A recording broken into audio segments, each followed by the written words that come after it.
So guys, ex-governor of Kaduna State in the person of El-Rufai has come out to say he knows those who paid for ministerial posts under this Tinubu's government. So guys, you can see that everything in Nigeria has been monetized. People can equally pay to get ministerial appointment. Though somebody have come out to criticize him, like Rufai is giving him buzz. I'm going to allow you to take a look at what Rufai has to say about El-Rufai. But before you take a look at that, take a look at this video also. This is El-Rufai, when he was overcarried away by Tinubu and his government and all that. Now, listen to the tweet that this person who posted this video tweeted. He said, when the going was good, see how he was dancing in anticipation of a ministerial appointment which never came. Trust me, if this butcher was made a minister, all this noise of a coalition, gathering of vultures wouldn't have been happening. So this person is saying that El-Rufai is now trying to form a coalition to work against Tinubu come 2027 presidential election because he did not get the ministerial appointment. So, and he has come out again to also say that he knows those who paid. But Rufai has some words for him.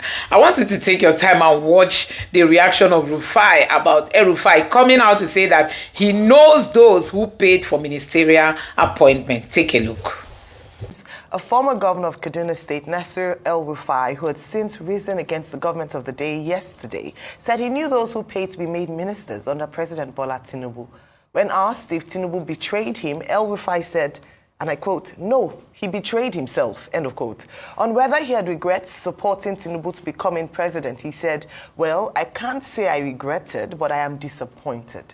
El-Rufai, who claimed never to have lobbied for any position, however, said he got the blessings and prayers of former President Muhammadu Buhari before his defection from the All Progressives Congress APC to the Social Democratic Party SDP. Perhaps sensing some mischief, Buhari had immediately clarified that he remained a loyal member of the ruling APC, adding that he would not work against the party that gave him the opportunity to become president. All right, El-Rufai in the news, your almost namesake. he seems to be in the news, Dr. Bati. And of course, this morning he had an interview with the House of Service of the BBC, and he had revealed a few things. As I started, it is the beginning of the opening of cans of worms. Your take on this story? Okay. Politicians will say a lot of things. Correct me if I'm wrong. This is not the same El-Rufai that was boldly supporting a Muslim ticket leading up to the elections. It's not the same El-Rufai that was part of those that took the central bank to court over the Naira policy. Is it not El-Rufai that casted, many aspersions against Peter Obi? Today, El-Rufai's son is now saying, Peter Obi is not such a bad person. Now, everybody's gravitating towards the SDP. Is this not the same El-Rufai that said at some point he was never going to leave the APC? So he's gone through how many parties now? From the PDP to CPC to APC, now SDP. Anyway, he's sworn that he's never going to go back to the PDP, but the PDP started all of this for him. But in all of those things, one thing is consistent. There's a P in all of those parties. You do the math and tell me what the P is, watching me this morning. I don't take politicians seriously. I'm happy that President Muhammadu Buhari has come to clarify what he said, that yes, he might have given him his blessings as he claimed, but he's going to support his own political party till the end. Secondly, all of this is somebody that feels hurt. He feels he worked for President Tinubu, and President Tinubu didn't pay him back. So when they say, does he feel betrayed? He said, no, he feels betrayed. Because if he doesn't feel betrayed, he will stop crying about this ministerial thing. El-Rufai has been crying about this ministerial thing. All right. He's been wailing. He's been crying. He's been jackborrowing about this ministerial thing. So it's time for him to cease the cry. All right. And that's why it's part of the crying and the wailing and the jackboroing. He's saying he knows people that paid for ministerial position. They got to be ministers. You did not get to be ministers. You didn't get to be ministers? Go and face your political struggle with the SDP. Okay, Dr. Obasi, you're taking Okay, a number of issues here. I already wrote an extended essay on this subject on Tuesday, back page column, in this day. So whatever I say is an additional comment, since I already wrote a long essay. And what are those additional comments? It's as follows. One, El-Rufai, Nasir El-Rufai, Malam Nasir El-Rufai, is saying that he knows those who paid to be ministers. I would like him to name those persons who paid to be ministers, because it's music to our ears as Nigerians, we long-suffering Nigerians, that people pay to become ministers of the Federal Republic. This is a point we have often made, that look, when people are appointed to positions, the leadership recruitment process should be based on meritocracy, should be based on ability. It should not be based on cash. Now, if they pay to be ministers, who gave money to whom? Who collected the money? Because this is a direct accusation, an assault on the integrity of President Tinubu personally, and also an assault on the integrity of all the serving members of the Federal Cabinet of the Federal Republic of Nigeria. So I expect the ministers to speak up. I expect also President Tinubu to tell us whether indeed it is a norm for people to pay to become federal ministers. That is one point. The second point is that Nasir El-Rufai is now crying, woof, woof, woof, woof, woof, woof, woof.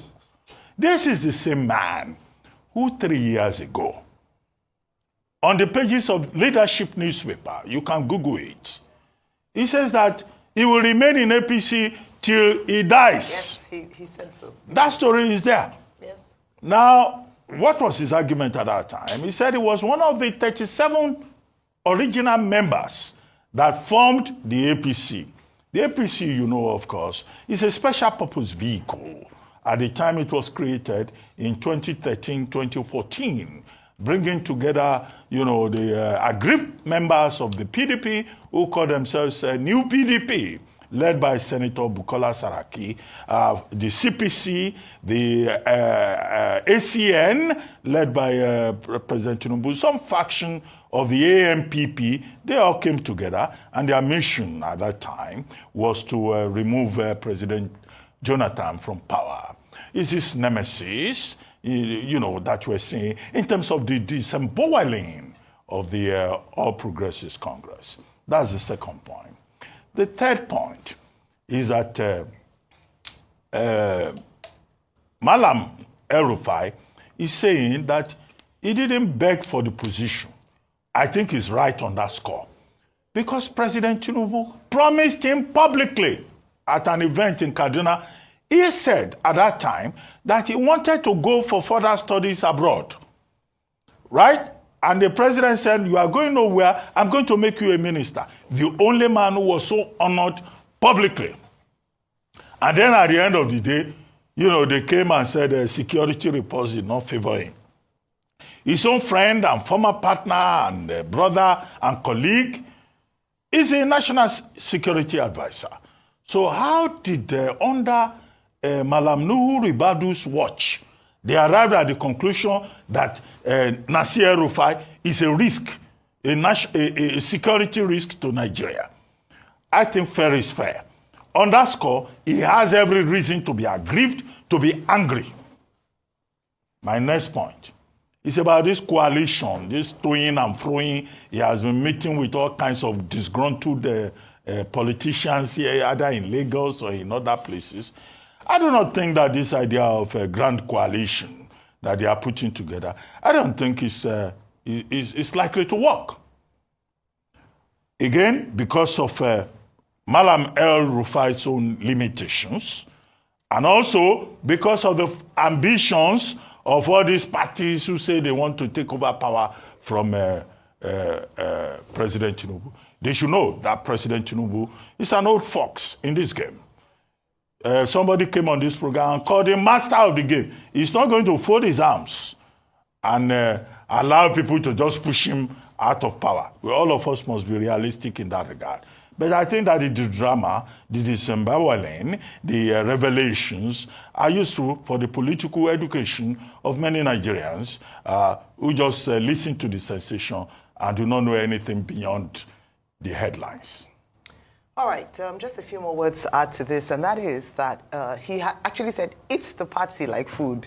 If it's like food, that he actually said that to the APC. And when he was asked that, was he afraid of being expelled by the party, and was that a motivation for him leaving the party to join the SDP, he actually rejoined, saying, actually, expulsion would have been better. It would have saved him the headache of this journey he's had to make. And that shows the deep-seated disgruntlement of Ministerial El-Rufai with the APC.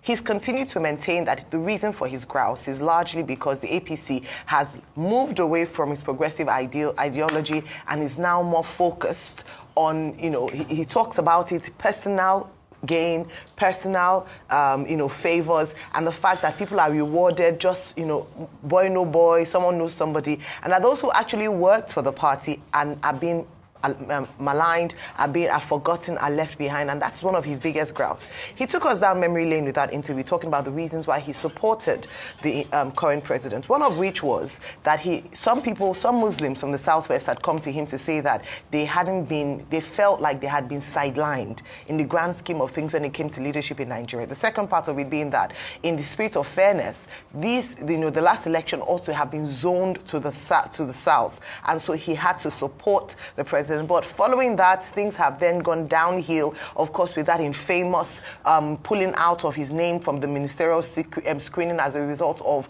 what had been cited as security reports, which, by the way, we haven't really heard much about that since then.